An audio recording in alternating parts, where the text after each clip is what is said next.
இறந்தவர்களுடைய 5 பொருட்கள் அதை நம்ம வீட்டில் வச்சுக்கக்கூடாது. அதை பற்றி தான் இந்த வீடியோவில் நாம் பார்க்க போகிறோம். அது என்ன 5 பொருட்கள் என்பதை பற்றி முதலில் சுருக்கமாக சொல்லிடுறேன். கடிகாரம், இறந்தவர்கள் தாங்கள் அழகழகாக பார்த்து கட்டி கொண்ட கடிகாரங்கள். அடுத்தாப்பில் செருப்பு, அதையும் நாம் யூஸ் பண்ணக்கூடாது. அவர்கள் உபயோகித்த பாத்திரங்கள், சாப்பிட்ட தட்டு, டம்ளர், அவர்கள் உபயோகித்த பொருட்கள், ஃப்ளாஸ்க்கு, அந்த மாதிரியான பொருட்கள். 4வது பாரம்பரியமான பொருட்கள், கலைப்பொருட்கள். அந்த பாரம்பரிய பொருட்களில் சுவாமி சிலைகளை வைத்தது, ஜபமாலைகளை வைத்து கொண்டது, இவைகள்.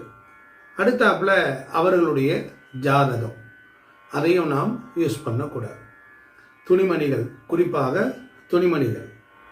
அப்போ இறந்தவர்கள் அவர்கள் வாழ்க்கையில்